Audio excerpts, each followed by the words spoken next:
Hi, I'm Dr. Tamara Hamai. I help service providers build profitable, sustainable businesses. I had a client ask me a question that I've gotten a bunch of times before, and it was about pricing. They have started to use AI in their service delivery, and they were wondering if they should lower their price because now it's taking them less time to deliver the service using AI. I've gotten this question about pricing a lot. Not just with AI, but in general, is it better to have a lower price to be more competitive, or a lower price because now there's like so many other people doing something that it seems like you should make your price lower to stand out and get people to buy from you instead of someone else? It's really concerning other people do what you do, that AI maybe can do part of what you do. But does that justify changing your price? My quick answer is no. The full answer here is that when we're thinking about pricing, we are not only thinking about time. Now, my background is in consulting, and consulting services, it really kind of stems out of freelancing. I've seen for years and years and years people that trade time for money.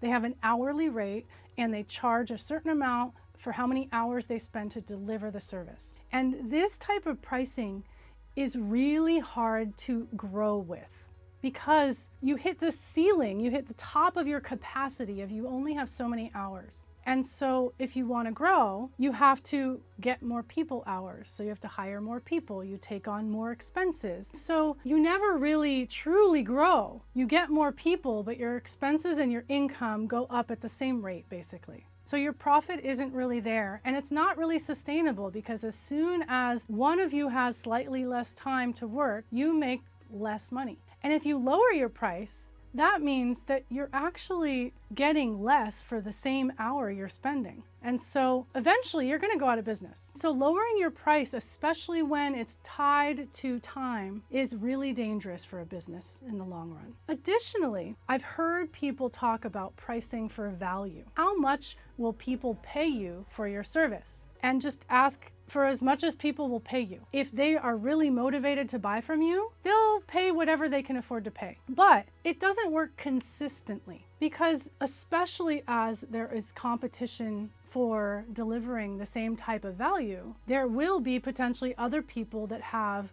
more clear pricing, the why behind your price. And that's what I think is the most important kind of answer to this question of should I lower my price? The answer is it depends on your actual service and the result that you're delivering. So when we talk about value, we're talking about how much a client is going to get in terms of results or transformation from going through your service. At the end, they're going to have some sort of improvement. Their life is going to be better in some way. And if possible, what's the dollar amount of that value they're receiving? That's one way to think about the value. But perceived value, how much they see the value, is not only dependent on the actual results that they get.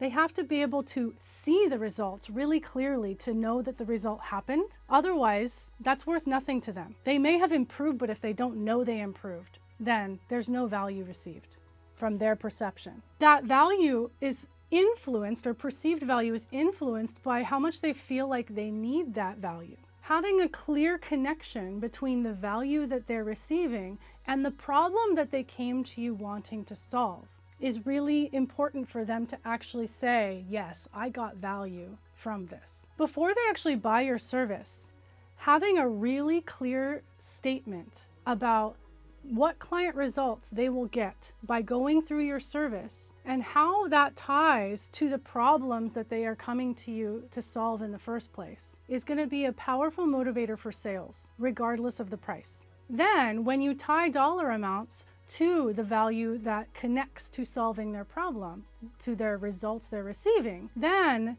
there's a clear logical line between the dollar amount that your price is and the service that they're buying. So it's less important that your price is low, and it's more important that your client can clearly see why the price is what it is. Additionally, you have to take into consideration what it takes for you to deliver that service and to maintain your well-being and your team's well-being. You only have so many hours and you only have so much energy, and there might be results that you can deliver or services that you can sell that you don't actually want to be selling because you can't deliver it in a way that you can charge a price that will cover that delivery. So what I mean by that is I've been consulting a long time, and one of the years I sold a contract that it was great. It was like $60,000, and because the dollar amount was good, I said, this is a great project. And the scope of work, however, the actual services that I was promising really took far more than $60,000 worth of time and resources. So I actually lost money,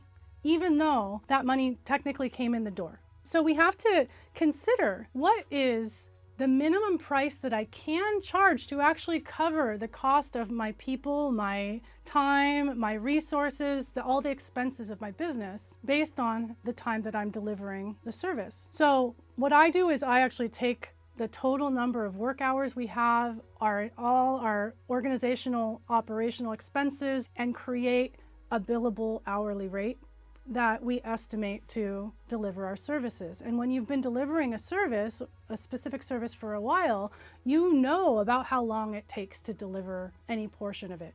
So you have a pretty good estimate of how much time it takes to dedicate. If you're a coach, you know how many coaching hours you could be providing. And so you have an hourly rate of how much it costs. And then you build in some profit, some cushion, because sometimes you're wrong. And that becomes your minimum, saying this is the price. If I need to be able to sell this and make a profit for a single client, this is the price. That's a minimum price. And then your maximum is how much people can pay and have a good value. So looking at the value they receive and their context of how much money they actually can pay for something, that kind of gives you a range for what price you want to consider. If you go low and just keep cutting your price lower and lower because there's an AI bot out there doing similar services to you, not only are you sacrificing your financial sustainability because now you potentially are selling a service for less than it takes for you to deliver that service, but you're forgetting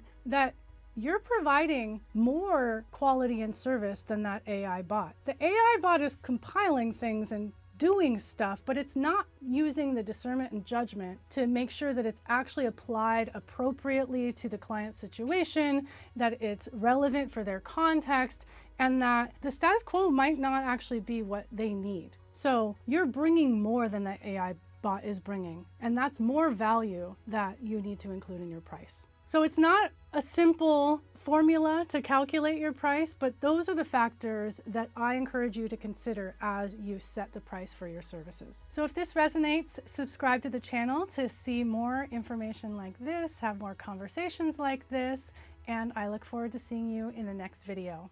Rock on.